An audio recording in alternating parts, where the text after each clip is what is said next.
Hey gamers, Rick here with Game Trade Media. We're back. We're still here at PAX Unplugged here in the vendor hall, live on Twitch. I've got Elizabeth here from Deepwater Games. Hello. She's my homegirl. Yes, I am. Rick's my homeboy. Yeah, we're both from Michigan, so that makes us like really cool.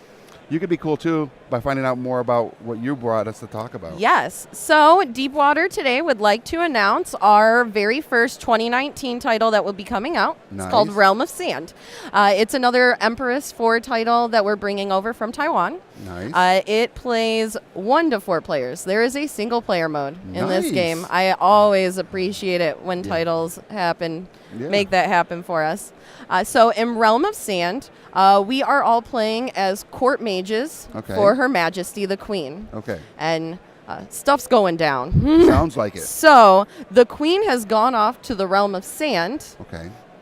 because magic is disintegrating in our world. All right. And inherently, reality is starting to shift and warp. So the Queen explores the Realm of Sand, and we channel the magic and the glyphs that she's unlocking to build the parts of reality that have started to fall apart. Okay.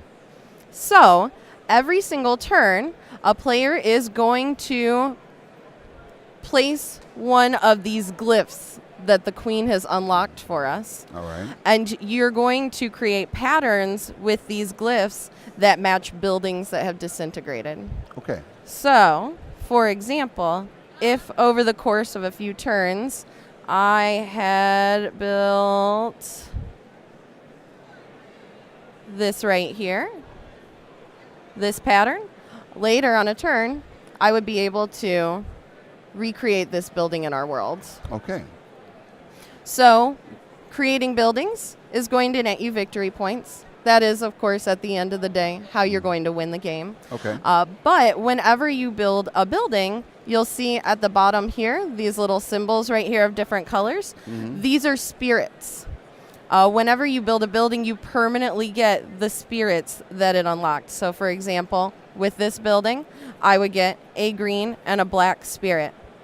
Okay. And the way that spirits work is on a turn, you can either play one of these glyphs that the Queen has unlocked for you, or you may place up to 3 of your spirits anywhere on the board you please. They don't have to be beside each other whatsoever. So as you unlock spirits, you have a lot more control over the shapes that you're building. Okay. It also lets you build these much more complicated, higher tier, higher victory point buildings from our world. Nice. Now, in the higher victory point buildings on this 3rd line, you'll also see yellow and you'll see blue pop up. But you notice that on the glyphs, we only have access to black, red, and green magic. Right. You have to build buildings and get access to the blue and yellow spirits because that's the only way you'll be able to build those spots. Nice. So you'll also notice that some of these cards have little hourglass icons and a number on them. Once a player has built enough buildings to hit 10 hourglasses, the game ends. We go ahead and finish the round, and then whichever player has the most victory points will win. Okay. And you'll see that in the later rows, it really starts to escalate the speed of the game because these are going to be worth anywhere between, you'll see 3 or upwards of 5. Okay. So sometimes building one of these larger buildings is going to get you halfway to the game already ending. Okay. Now, I noticed on the play board here that you have a timer. Is this what is that? This is your mage level. You'll notice that only part of each board is illuminated. Yeah. So, some of these cards, some of these buildings, let me see if I can find an example. Some of these, somewhere. Some of these buildings will include an icon that's got like a little +1 right here. It means that your mage leveled up when you built that building. And when you level up, it lets you build in some of the dark spaces on your map. So for example, if I'm level 1, I can at any given time build on 1 dark space. Okay. If I'm level 4, I would be able to utilize 4 dark spaces Okay. at one time. So the way a turn is going to work is at all times you have access to 3 different glyphs. When you use one of the glyphs that your queen has provided for you, you'll go ahead and show where on the board you're using it, and then you'll place these individual tokens there. And then that glyph that you just used goes behind the queen on this track. Okay. And then you get to replace the one that you used, because at the end of the turn you'll always have 3 glyphs. So you then get to pick either of the 2 that are directly in front of the queen. So for example, I might choose this one, and then the queen will go and fill in that spot. Okay. So next turn, you would be able to pick from either of these if you use a glyph. Right. Interesting. Yeah. Now, you said this is a game from 1 to 5? 1 no, to 4? It is 1 to 4. Okay. 1 to 4 at the very back of the rule book, the game has a single-player system where you are trying to race because you only have 14 turns available to you. So you're not trying to break past other people's victory point scores. You're racing against a clock and trying to get the maximum score possible. That makes sense. Yes. And this is for how many, or how long does a normal gameplay take?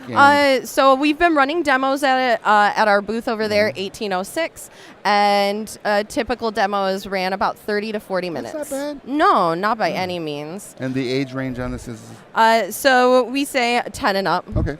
Yep, because you're doing some spatial puzzles and a little heavier resource management. So a lot of deep water titles are like 8 and up. This one we classified as a 10 and up. All right.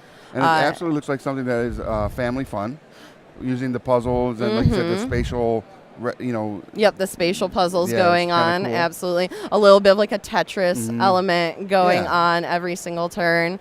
But yeah, we are going to be releasing this first half of 2019. And it's going to be retailing for $40. That's not bad. No, not at all. You get, because this is just, there are more glyph pieces in the game. There are more resources in the game. There's a lot packed into this box. Absolutely. And so if anybody wants to find out more about this game and keep up to date on it and see all the other cool games that Deepwater has, where would they go for that? So we have Instagram, Facebook, and Twitter. So we're at Deepwater Games on all of those. And then we also have our website, which is deepwatergaming.com. If you visit any of those right now, not only will you find more information on Realm of Sand, but we have more information on Welcome To. Okay. Welcome To was our really big 2018 title. Kind of sold out everywhere. Immediately. Johnny but plays it. Yeah.